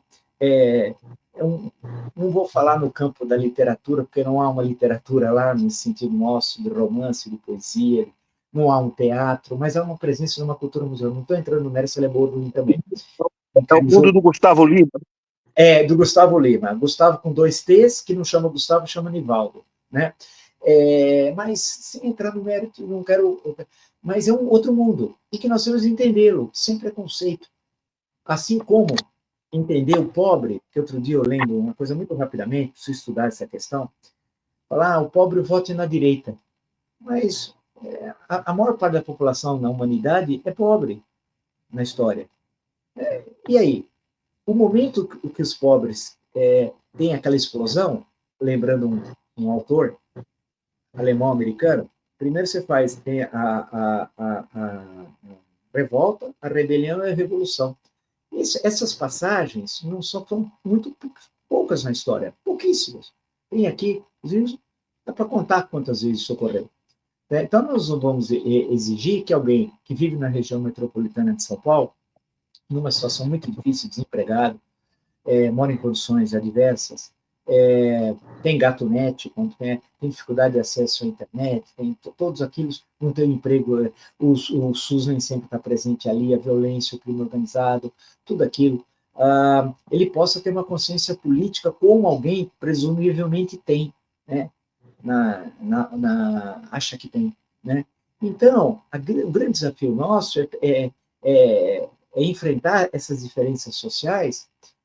Em certo momento foi chamado, hoje a sociologia não fala mais isso, mas falamos nos anos 60, a marginalidade social, só que não era no sentido vulgar, né? Era tinha clássicos dos anos 50, 60, a sociologia foi mudando seus objetos. Eu, inclusive, nem sei quais são os objetos atuais, confesso, porque aqueles livros que me formaram, quando eu li, hoje eu tento acompanhar, me esforço, mas eu não vejo essas reflexões que eram à época ousadas hoje, sobre nova situação, totalmente diferente. Então, acho que nós temos, e a universidade é que deveria ter esse desafio, de entender isso daí. Não é que, ou lembrar Ortega y Gasset, lá do Espanha invertebrada, não é que nós necessariamente somos um país invertebrado. Indo a Florestan Fernandes, ousando, né? Indo a Florestan Fernandes, nós temos uma sociedade de classes, né? E ele diz, no Mudanças Sociais no Brasil, um livro com ensaios, ele publicou nos anos 50, inclusive no quarto centenário de São Paulo, e eu tive a graça de escrever a apresentação dessa republicação. O Brancos e Negros foi o Grande Henrique, eu escrevi esse Mudanças Sociais. Agradeço muito à coordenadora da coleção por ter me indicado. Quando eu estava lendo lá os ensaios, e ele falava, olha, São Paulo foi a primeira cidade burguesa do Brasil, no sentido de classes sociais e mobilidade, né? Diferente da capital, do Rio. Você tem uma presença estatal, e você não tem essa luta de classes, por isso que o movimento operário, fundamentalmente, não é que não teve no Rio, se tornou em São Paulo. Qual foram as grandes greves do populismo? 1953, São Paulo. 1957, São Paulo. Qual foram as grandes greves ainda no momento do anarquismo? 1905, 1906, 1917 e principalmente 1919. Principalmente, o foco foi em São Paulo. E no caso de São Paulo, teve no interior também. É bom lembrar, em alguns centros fabris. Então, esse desafio de entender, eles fizeram isso, os que nos antecederam, vou usar o plural. Hoje, nós temos esse desafio. Eu escrevi recentemente um livro chamado Um País Chamado Brasil, né? Uma história do Brasil, que eu queria escrever de forma, buscando uma visão de síntese da história do Brasil, com os autores que eu mais gostava, que eu tinha lido, que eu aprendi muito. Mas eu paro ali no início do século XXI, né? Desse nosso século. Eu acho que nós temos desafios agora muito grandes, que é entender isso aí. E aí reflete na política. Se nós temos o pior Congresso Nacional da história em termos de parlamentares, isso não é acidental. Não é um acidente da história, não é um tsunami. Tsunami é um acidente da natureza. Um furacão, uma erupção vulcânica, não dá para controlar. A formação do Congresso, sim, ele é produto da sociedade. Mas por que esses parlamentares lá? Todos foram eleitos. Ninguém é biônico, como os senadores, 1/3 durante o pacote de abril lá na ditadura nos anos 70, meados dos 80. É diferente. Então, esse é o nosso desafio, entender essa complexidade.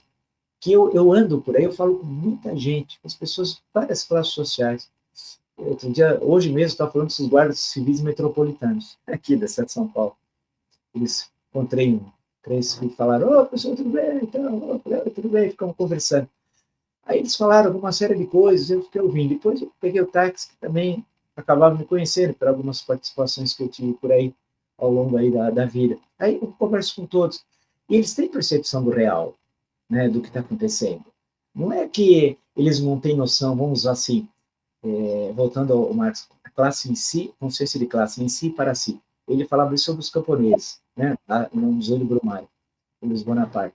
Bem, então não é que nós somos, entre aspas, os camponeses urbanos, que é uma classe em si, mas não para si, ou seja, que não tem consciência de classe. Eu estou usando camponeses urbanos, evidentemente, com todas as aspas do mundo, né?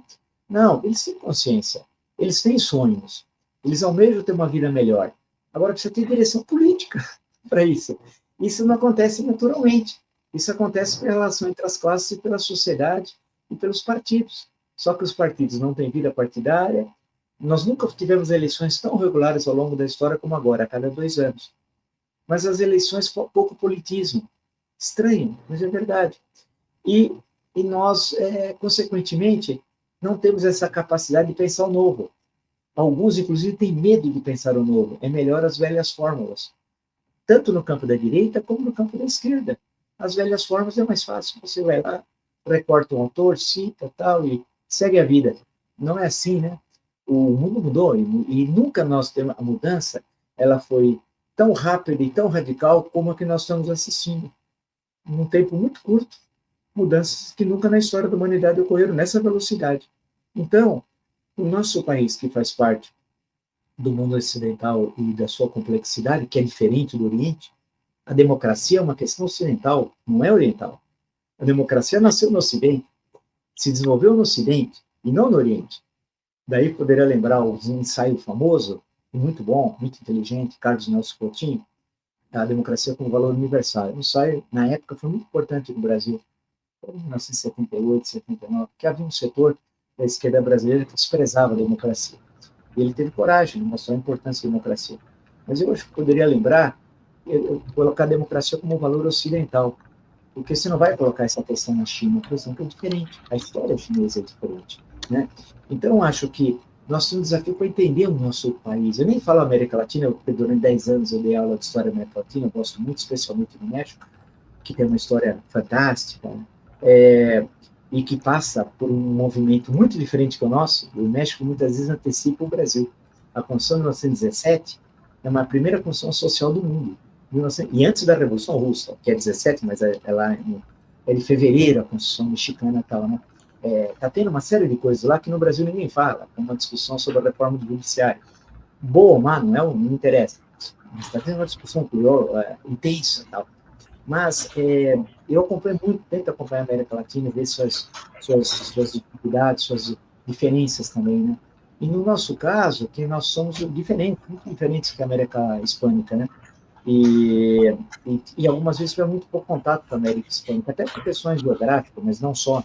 Claro, que a região amazônica é tão grande que impede o contato, impediu um contato mais efetivo com a Venezuela, por exemplo, com a Colômbia, até por razões geográficas, basta olhar, né? Eu gosto muito de África, desde pequeno. E então, nós temos questões para entender isso aqui, né? Não adianta só a gente lamentar, né? Buscar alternativas. E os partidos e os seus institutos, suas fundações, foram obrigados por lei partidária, em 1995. Todo partido é obrigado a ter sua fundação. E tem até designação de valores pela lei. Não fazem essa discussão, ou pouco fazem, né? E eu volto a insistir, eu sei que eu fiquei na Universidade Federal 30 anos como professor, os últimos 20 na Universidade Federal de São Carlos.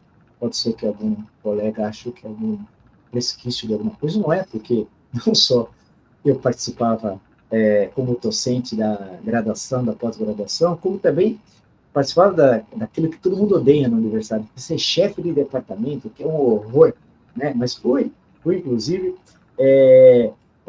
várias vezes chefe de departamento, e eleito lá pelos colegas, tal, participei de direção de instituto, nas federais, na faculdade de instituto, tá? E são coisas complicadas, mas eu acho que a universidade coloca, por exemplo, a pandemia. A universidade poderia ter uma participação, estou falando da área de humanas, enorme, via o YouTube. Se cada departamento de história, com 20, 30, 40, tem departamentos em 50, 60 professores, tivesse um canalzinho, e que cada professor falasse uma vez por mês, se tem 30, né? Se tem 60, uma vez por bimestre, sobre o que estava ocorrendo, não aconteceu nada, né? Então, complicado. Agora, a área das ciências médicas e biológicas foi fantástica na pandemia, né? Eu conheci médicos, pessoas na área de médico sanitarista, incríveis, que eu não sabia, não conhecia, aprendi muito, inclusive, com eles. Então, acho que é isso, nós temos de fazer esse embate, e acho que aí parte de todos nós mesmos, nas eleições, na vida cotidiana. Eu não falo mais sociedade civil, como nós falávamos durante o regime militar, porque em algumas vezes, por incrível que pareça, eu fico pensando o que aconteceu com a nossa sociedade civil. Porque em momentos tão difíceis da vida brasileira, você tinha uma sociedade civil organizada, e que participava, e fez coisas importantes. Alguém fala assim, você é saudosista. Pode ser, historiador tem, acho que eu não sei, pelo menos eu, posso ser que tenha um saudosismo. Mas ver uma OAB ter como presidente o Raimundo Faoro, pô, dá um orgulho danado, né? Dá um orgulho danado. Um cara brilhante. Uau. Oi. Eu queria o Caio vai fazer uma pergunta, mas antes eu não resisto, estou com medo de esquecer. Qual que é o próximo livro que você vai publicar? O que você está escrevendo? O que vai sair? Olha, eu aproveito certas épocas para ficar lendo um monte de coisa que eu gostaria de ler. E aí, esse é o problema. Um livro chama outro, né? Porque você vê uma lembrança. Então, eu estava lendo, estava até lendo essa brilhante biografia aqui do Camus, né? A maravilhosa tal. Aí puxou uma série de coisas dos intelectuais franceses, especialmente o Argelino, né? E aí fiquei lendo uma série de coisas e tal. Aí passei pela França na Segunda Guerra. O Marc Bloch, um dos meus ídolos, que é um grande historiador sobre a Idade Média francesa, europeia, mas mais francesa, né? Brilhante, que lutou na resistência, lutou na Primeira Guerra, lutou na Segunda, escreveu até um belo trabalho sobre a Segunda Guerra, e no calor da hora, isso que é interessante, chamado Uma Estranha Derrota, escreveu em 3 meses, porque o pessoal diz que historiador não pode se debruçar sobre a conjuntura. O Marc Bloch fez isso na clandestinidade, escreveu um livro brilhante, militar, discutindo a questão militar, que ele era do Estado-Maior em 1940, naquela derrota vergonhosa da França e tal. Bem, aí vai puxa uma outra coisa. Então, eu estou passando aí por umas questões, tentando entender o Brasil do final do século XX, né, e passando por umas questões econômicas, daí que da discussão sobre desenvolvimentismo, voltando à lei, entendendo alguns personagens, daí que eu tinha de ir, porque é obrigatório, igual quem vai a Roma, vai ao Vaticano, isso é originalista, né, Márcio? Quem quer estudar a economia brasileira tem de ler o Conversa com Economistas Brasileiros, é fundamental, né? E ler, conhecer alguns eu conheci, alguns eu convivi, alguns eu até cheguei a assistir coisas que eram faladas ali, e outros eu tinha resistência, que alguns autores eu não lia, naquela época que eu fazia economia, que exercia um pouco a profissão, o preconceito ideológico, por isso fui ler, falei, pô, esse cara é bom. Então, eu estou lendo tudo isso, escrevendo coisas aleatórias, assim, né? Então, eu quero ver se eu consigo resolver, para mim, o final do século XX e esse início do século XXI, para tentar responder isso que eu falo, quando estou falando com vocês, se eu consigo, para mim, dar uma resposta, né? Estou tentando aí, não sei se vou conseguir, né? Mas eu gosto muito. E aí eu vou passando também pela literatura, eu fui lendo um monte de gente aqui, que eu gosto muito, passei pelo Casa da França, no André Malraux, fui lendo isso, fui lendo aquilo.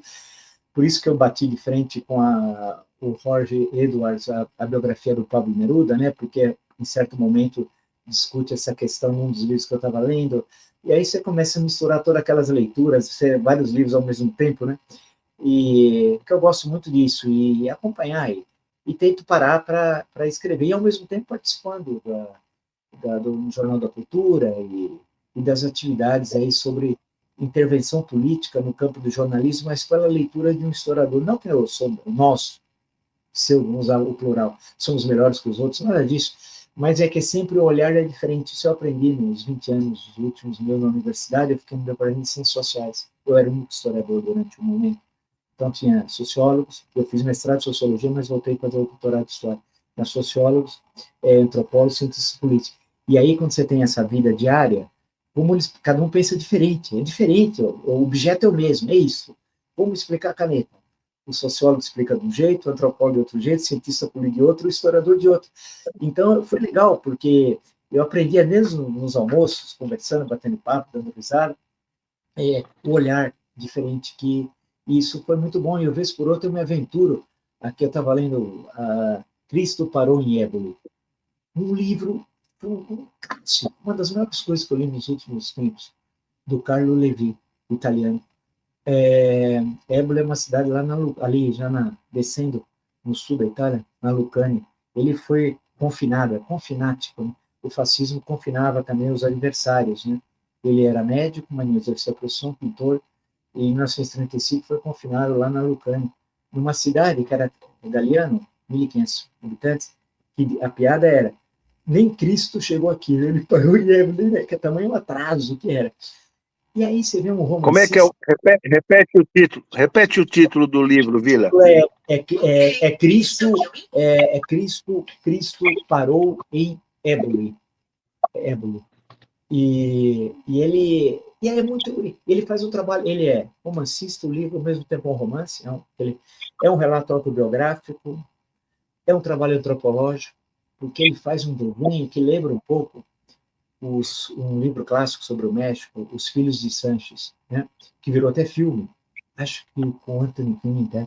Na época, quando o livro saiu, de um grande antropólogo, né? Os Filhos de Sanches, ele faz o retrato de uma família pobre mexicana.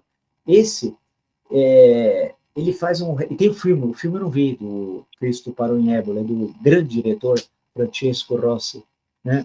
Eu assisti outros filmes dele, mas esse não, eu vi depois procurando. E o Dia Maria Volonté, que é na minha geração, não vou falar, eu adorava, sempre adorava, para mim ele é um dos maiores atores do cinema político italiano. Então eu fico tentando ler um monte de coisa ao mesmo tempo, né?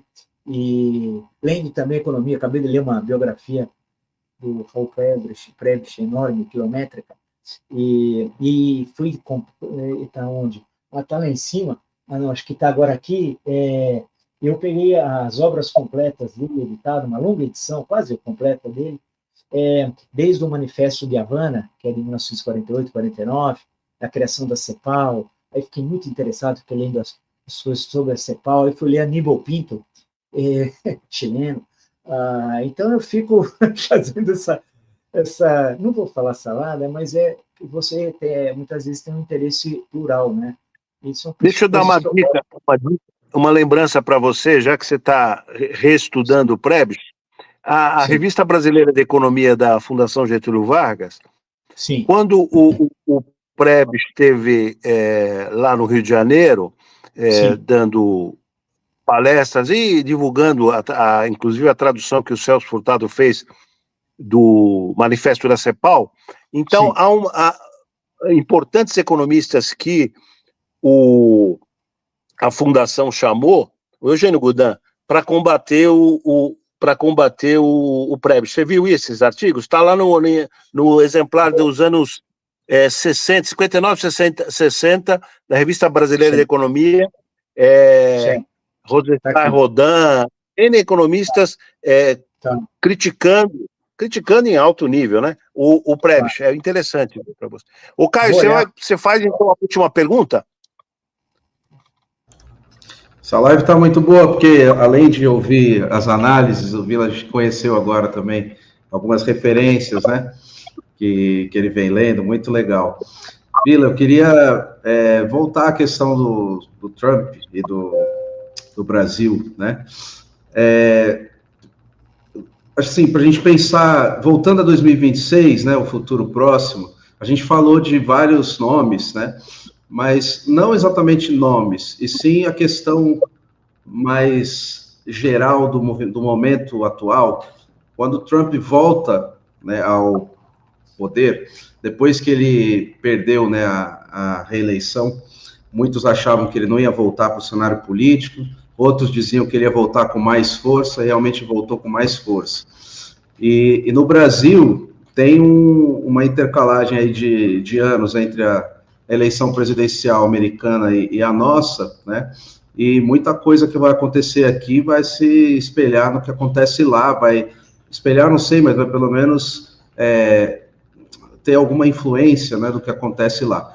Esse aceno do Trump com as Big Techs, com o Musk, o Zuckerberg, essas coisas, são uma novidade no campo político, pelo menos o Zuckerberg ainda não tinha acenado de maneira tão contundente, né, indo na mesma direção do Musk. Então, eu queria perguntar como que esse ingrediente político deverá influenciar na política nacional aqui no Brasil, questão com as redes sociais. É verdade, não, você falou uma questão essencial, fundamental, Caio, porque o último discurso do Biden, o discurso de despedida, ele falou no complexo industrial tecnológico. E eu me lembrei que o último discurso do Eisenhower, em 61, ele falava no complexo industrial militar. E ele conhecia isso como a palma da mão, né? Afinal, grande general, comandante das tropas aliadas na Segunda Guerra, 2 vezes presidente, e não gostava do complexo industrial militar. Isso é importante ressaltar. É um desafio, né? Porque você tem um presidente hoje ligado às big techs, e as big techs, diferente das antigas multinacionais, não é um night fruit. Vamos lembrar o caso da Guatemala, das derrubadas? Não. Aquela é brincadeira de criança. As big techs, um verdadeiro perigo para a democracia, né? Agora, como elas não vai desaparecer no ar, né? Como conviver com as big techs, o avanço que elas trazem efetivamente, as relações sociais, políticas, econômicas e por aí vai. Esse é um grande desafio. O Trump colocou, inclusive, líderes e proprietários de big techs no governo, né, em funções muito importantes. Vai criar um conflito de interesse inevitável, logo, tudo indica, né? Agora, qual vai ser a relação, que é a tua questão, que é interessante, do governo Trump, das big techs e dos grandes empresários proprietários das big techs com a eleição brasileira em 2026?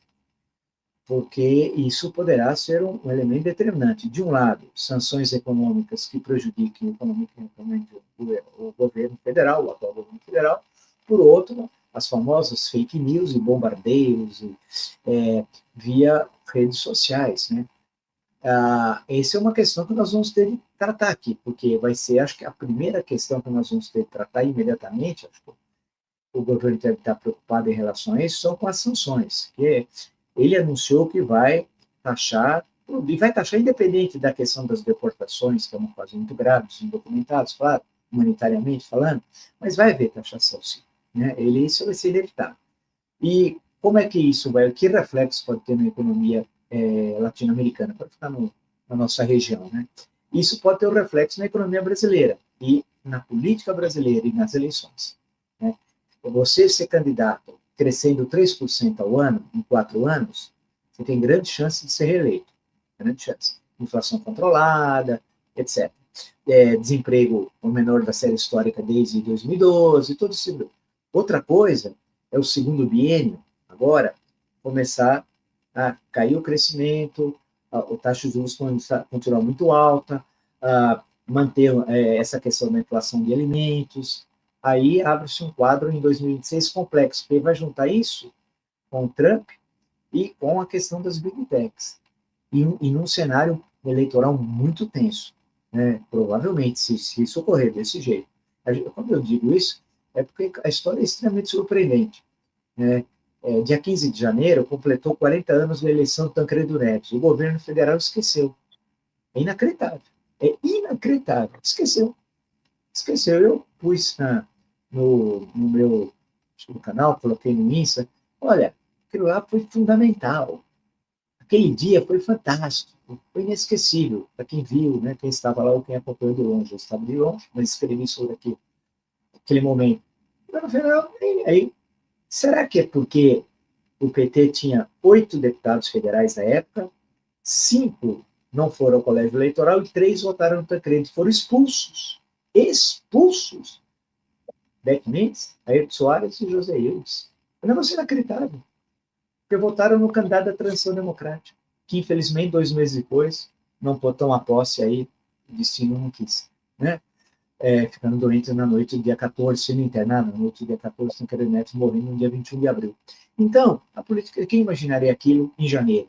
2 meses depois, era outro Brasil. A transição seria diferente, claro, como foi, né? Agora, para 26, vamos ver se O Trump, quanto tempo vai aguentar com isso? Qual vai ser a reação da América Latina? Qual vai ser a reação da China? Né? Vamos dizer, qual vai ser a reação da Europa? Porque quem vai tomar mais pancada nisso, acho eu, numa linguagem popular, é a Europa. Porque ele vai cortar os gastos militares, a contribuição americana à OTAN. Ele vai dizer, vocês que cuidem da sua defesa. É bom lembrar, por que existe a OTAN hoje? A OTAN foi criada contra o Pacto de Varsóvia, né? Contra a União Soviética. Não tem mais União Soviética, e não tem mais Pacto de Varsóvia. Por que tem a OTAN? É uma pergunta, muitas vezes pode ser ingênua, mas não é. Quer dizer que o inimigo é a Rússia? Então, ele vai falar o seguinte, olha, eu vou diminuir esses, eu vou cortar os gastos militares. A Europa tomou na cabeça apoiando a Ucrânia. A Alemanha que o diga, com a crise de energia. Foi a maior burrada que a Alemanha fez. Né? A crise de energia, basta ver a situação econômica da Alemanha, que fez com que renascesse com forte presença eleitoral, pelo que nós estamos vendo até agora, um partido nazista, alternativo para a Alemanha. Erro da social-democracia e dos democratas cristãos, que erraram a conjuntura. Eu não estou falando que era para apoiar a Rússia e invadir a Ucrânia, mas era discutir a questão de outra forma.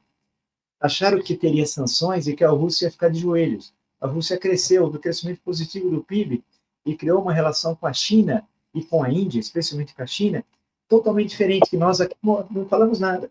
Criou-se um mercado de bilhões de pessoas, bilhões aí, podemos falar, e que usa outra moeda, que certamente não é o dólar. Contabilmente, eu não sei como é que eles fazem aquilo. Gostaria de até de ver, lembrar minhas aulas, tinha aula de contabilidade no curso de economia, de como é que eles fazem esse comércio em termos contábeis. Então, são desafios. Vamos ver o que vai acontecer com o Trump. Internamente, vai ter reação? Eu acho que sim. É uma federação. Alguns estados vão dizer não. Vai para a Suprema Corte. Suprema Corte ele tem maioria tranquila. Não sei o que vai acontecer nos conflitos. Podemos ter surpresa com a Suprema Corte, como outras vezes na história, nos anos 60, do século XX. E tudo isso deixa um cenário de incerteza, porque nós não temos, assim, candidatos claros já para 26, claro que, evidentemente, o Lula disse que é candidato, disse agora na reunião ministerial, né? Vamos pensar em 26 e tal, então já se lançou a reeleição, que é legítimo, vale lembrar. Aliás, ele falou, a 2026 já começou, né? Ele fala isso. Exatamente, Zé Marcos, exatamente. Então, eu acho que nós vamos ter um cenário muito complexo. Acho que, mas para dizer o óbvio, nós temos primeiro de passar por 2025. Acho que podemos ter surpresas aí, né, nesse 2025. É aquela coisa, eu gosto sempre de brincar, lembrar o João Donato, um clássico da Bossa Nova, Eu e a Brisa, né? O inesperado faça uma surpresa. A história é assim, tem o inesperado. E o inesperado está sempre surpreendendo. Se você for pegar vários momentos da história, eu sei que o C não existe, mas o inesperado sim, para ver o inesperado. E mudou tudo.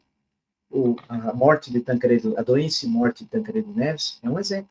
A transição seria outra. A Constituinte seria outra, a Constituição seria outra, e o Brasil seguiria outro caminho. Certamente, seria diferente. O mandato dele seria de 4 anos, né, que era a promessa, ele tinha assumido, inclusive, no dia 15 de janeiro, não de 5, que criou uma conjuntura em 89 totalmente diferente de 88, quando foi promulgada a carta, né? Então, assim, é o cenário da incerteza aí, que a história sempre apresenta para nós, agora de muita complexidade, né? Se não tivesse aquela entrevista do Jefferson para Renata Lopretti, o Dirceu talvez estaria no lugar da Dilma, né? Tudo indica em 2010, porque supostamente o plano era a reeleição do Lula em 2000, a entrevista foi em 2005, em 2006 o Lula seria reeleito, em 2010 seria o Zé Dirceu candidato, e reeleito, se ganhasse, em 2014. Aí apareceu um sujeito e cunhou uma expressão, ou popularizou, mensalão. Porque é engraçado, é o político que procura jornalista, né? Para dizer como foi o processo, né? E aí denuncia que, quando a gente lê a denúncia dele e do episódio dos Correios, eram valores ínfimos, comparado ao que nós vimos a posteriori. Parecia troco, né? Infelizmente, claro que eram questões ilícitas, mas eram valores baixíssimos comparado ao que, infelizmente, nós vimos a posteriori. Excelente. Muito bom, professor Vila. Você falou do Camille aí, eu lembrei que ele já era goleiro, né? Gostava de futebol. Gostava de futebol, é verdade. Gostava falou do futebol. Tinha tuberculose, que prejudicava um pouco a vida dele, mas gostava muito de futebol, e é engraçado, a todo momento, mesmo nos seus artigos, toda hora ele fala de futebol, e o amor pela Argélia, isso que é uma coisa bacana, né? Como era forte a presença da Argélia, lembrar que a Argélia é província francesa desde 1830, né? Então, como aquilo já estava... Claro que a maioria da população eram árabes, argelinos, né? Mas tinha 1 milhão de franceses, cerca de 1 milhão, né? E aí ele vai contando como aquele mundo, né? O papel do mar Mediterrâneo para ele, umas coisas bacanas que você vai lendo e vai entendendo. E o universo do qual ele conviveu, eu fico com inveja do universo intelectual de certos momentos. Falo, pô, olha, quanta gente. Hoje nós estamos com um universo internacional, outra vez, deve ser saudosismo, um pouco precário, para ser educado. Vila, adorei a tua lembrança do João Donato e o inesperado, que o inesperado faça uma surpresa, né? Mas eu queria te perguntar, eu estou querendo forçar aqui, a frase parecida do Nelson Rodrigues, tem o Imponderável de Almeida? Tem, não? Sobrenatural de Almeida, é o Sobrenatural de Almeida, que é parecido com o Inesperado, né?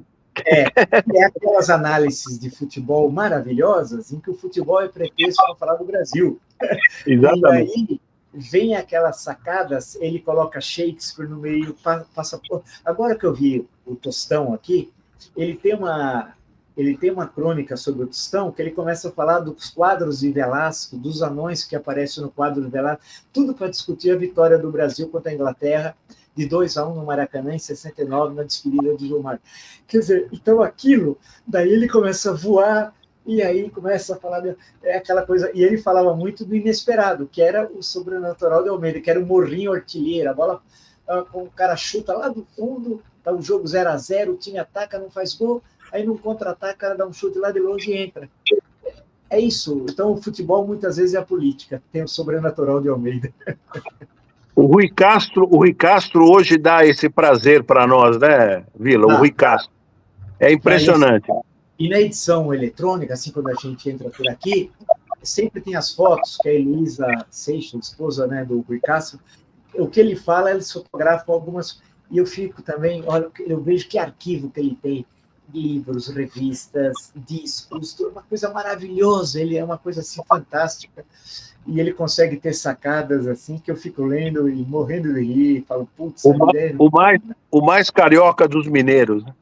É que ele é de Caratinga, se não me engano, daquelas bandas lá da Zona da Mata de Minas Gerais. Carangola ou Caratinga, uma das duas. Vila, maravilhoso, como sempre. Fica aqui Obrigado. A promessa de você voltar, hein? Fica a promessa de você voltar. Um prazer conversar com você. Esse jeton de 20 mil euros que a gente paga, vale a pena você vir, viu? Não fala isso que o imposto de renda está sabendo, hein? Obrigado. Mas, olha, foi um prazer, Zé Márcio, Regina, Caio, conversar com vocês, e vocês levantam questões que são muito importantes, e eu fico também pensando aqui que são desafios, né, a nós pesquisadores, e ficar sempre pensando, acho que é bacana quando é assim, né? Em seminários, antigamente era em defesas de teses, né? Mas pegou mal, já na minha geração, já no final, em defesa de tese não podia ter debate, antes só de elogiar o doutorando, não podia ter debate, senão o orientador olha. Poxa, quando... eu não estou com ele aqui, mas o livro O Intercâmbio Desigual... tudo é coisa muito antiga que eu falo, mas do Emmanuel Arguilha, acho que tem várias pronúncias, o Bettenheim, o Bettini, como vocês quiserem, tem aqui, Ele faz uma apresentação, era orientador, desancando o pau no livro. Ele era o professor orientador da tese. Acabou. Aí vem a tese, e aí vem o pós-fácil, que é a resposta do autor. Pô, isso que é universidade, isso que é academia.